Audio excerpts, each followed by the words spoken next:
কলেজলৈ যায় আহি আকৌ চাহপাতৰ গাড়ীত যায় বা কোনোবা এদিন হাজিৰা পালে মানে হাজিৰা কৰি পালাগে ৰিজাল্টটো না চাইছিলাম নাই চোৱা এই মানে লগৰ ফোন মাৰিলে জনাইছোঁ নতুন এটা ভিডিঅ'লৈ।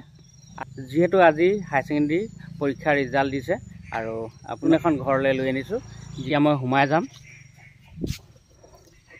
আপোনালোকে চিনি পাইছে মোৰ কেইবাটাও ভিডিঅ'টো ওলাইছে আৰু ঈদুল দাই এই ভিডিঅ'টোৰ কাৰণে মোক মাতি। ল'ৰাজনৰ দেউতা হ'ল অন্ধ আৰু মাক আৰু ককাক এজন আছে, দুইজন হ'ল বিকলাংগ।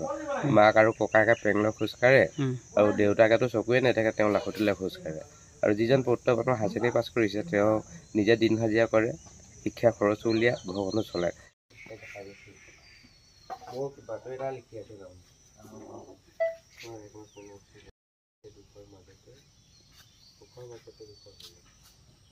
পিতৃ হ'ল এজন অন্ধ।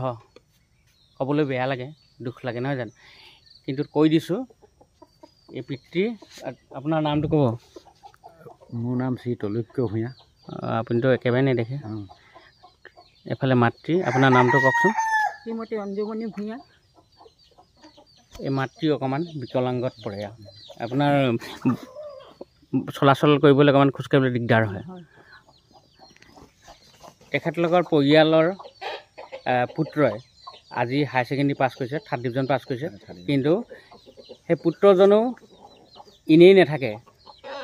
পিতৃ মাতৃক ইফালে দায়িত্ব পালন কৰিব লাগে আৰু ইনকম কৰি নিজে হাজিৰা কৰি এই পৰিয়ালটোলৈ আজি হায়াৰ ছেকেণ্ডেৰী ৰিজাল্ট সুন্দৰ আনিছে। আপুনি কিমান বছৰৰ পৰা এই চকুৰে নেদেখে? মোৰ এই 40 বছৰ হৈ গ'ল। কাৰণ মোৰ এতিয়া 52 বছৰ 40 বছৰ নাই, 38 বছৰ হৈছে। এতিয়া 52 বছৰ হৈছে। তো এতিয়া ঘৰ চলোৱা দায়িত্ব ল'ৰাকেইটাই কৰি থাকে কাম। কলেজলৈ যায় আহি আকৌ চাহপাতৰ গাড়ীত যায় বা কোনোবা এদিন হাজিৰা পালে মানে হাজিৰা কৰিবলৈ যায়। তেনেকৈ কলেজ 6 দিনৰ ভিতৰত 3 দিন 2 দিন এনেকৈ যাব পৰা হয় আৰু সি নগ'লেতো মোৰ উপায় নাই। হয়, এতিয়া যিজনে মানে দিন হাজিৰা কৰিছে, হায়াৰ ছেকেণ্ডেৰী পাছ কৰিছে, সেই ডাঙৰজন না সৰুজন? সি সৰুজন। ডাঙৰজনেও সেইটো কাৰণে কামৰ কাৰণে এৰি দিলে। সিও হয়, কিমানলৈকে পঢ়িলে ডাঙৰজনে? সিও সেই 9লৈকে পঢ়িলে। এতিয়া সৰুজনে এতিয়া হায়াৰ ছেকেণ্ডেৰী পাছ কৰিছে। এতিয়া আহি পোৱা নাই ঘৰলৈ? পোৱা নাই এতিয়া দুইজনে। হয়, তেনেকুৱাকৈ ঘৰখন চলাই থকা হৈ আছে আৰু। হয়, আজিৰ দিনটোত কেনেকুৱা লাগিছে আপোনাৰ? ল'ৰাই যে ইমান ধুনীয়া ৰিজাল্ট আনিছে। ৰিজাল্টটো আনিছে, ভালে লাগিছে। ভাল লাগিছে যদিও মই নিজে এনেই দুখ এটা অনুভৱ কৰি আছোঁ আৰু সি যদি ভালকৈ পঢ়িব পাৰিলেহেঁতেন, হয়, এতিয়াতো আৰু অলপ ভালকৈ কৰি আনিলেহেঁতেন আৰু এতিয়া ৰাইজৰ আগত মই ক'বলৈ ভাল পালোহেঁতেন। হয়, এতিয়া হ'ল কি সি 3rd ডিভিজন হ'ল। কাৰণ আমি তাক দুখাও নাই, কাৰণ সি বহুত কষ্ট কৰিহে পঢ়ি আছে। কলেজৰ ফিজটো আমি দিব পৰা নাই, সি সেনেকুৱাকৈ দি আছে। এতিয়াও চাৰ্টিফিকেট আনিবলৈ মই পইচা 4,500 মান দিবই লাগিব, তেতিয়াহে দিব, নহ'লেতো নিদিব নহয়। আচলতে ল'ৰাজনে নিজৰ পঢ়াৰ খৰচাটো উলিয়াই লৈ নিজে উলিয়াই আৰু ঘৰখনো চলায়। আপোনাৰ এই অসুখটো কেতিয়াৰ পৰা হৈ আছে? এইটো মই ঘৰত থাকোঁতেই হাইস্কুললৈ ওলাওঁতে হৈছিলে অলপকৈ। আপুনি কিমানলৈকে পঢ়া শুনা কৰা? এই মই 7লৈকে গৈছোঁ। হয়, পালোঁ। তো আজি আপোনাৰ পুত্ৰ দিন হাজিৰা কৰে, নিজৰ ইনকম নিজে কৰি লৈছে, স্কুলৰ খৰচা লগতে ঘৰখনো চলায়। কষ্ট হয় নহয় ল'ৰাজনৰ? তো এই সুখৰ সময়তে ইমান ধুনীয়া এটা হায়াৰ ছেকেণ্ডেৰী ৰিজাল্ট দিলে, আপোনাৰ কেনেকুৱা লাগিছে আজি দিনটোত? নথৈ আনন্দ পাইছে। তাই বহুত দায়িত্ব পৰিছে ন, ঘৰখনো চলায়।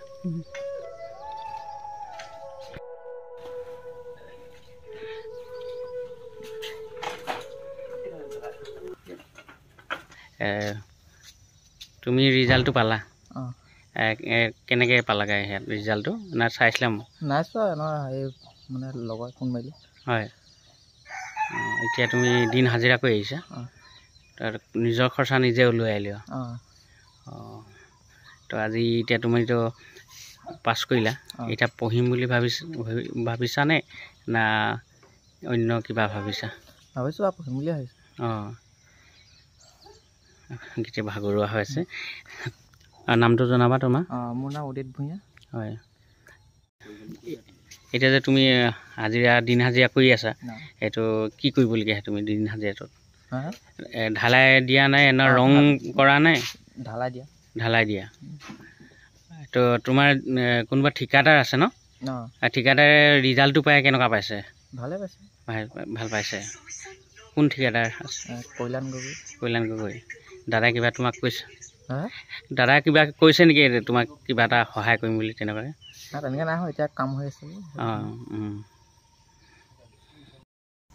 তুমিতো ভাইটি এতিয়া হায়াৰ ছেকেণ্ডেৰী পাছ কৰিলা এতিয়া যিসকল মানে আগন্তুক মেট্ৰিক পৰীক্ষা দিব তুমি সেইসকলক ভাইটিক কি বুলি ক'বা তুমি এতিয়া তুমিতো এতিয়া দিন হাজিৰা কৰি ইমান কষ্ট কৰি পঢ়িছা তুমি সেই তোমালোকে তোমাৰ ফালৰ পৰা মানে সেই ছাত্ৰবিলাকক কি ক'বা তুমি ভালদৰে পঢ়া আমি আমাৰ দৰে আৰু ভাল ৰিজাল্ট কৰা বুলি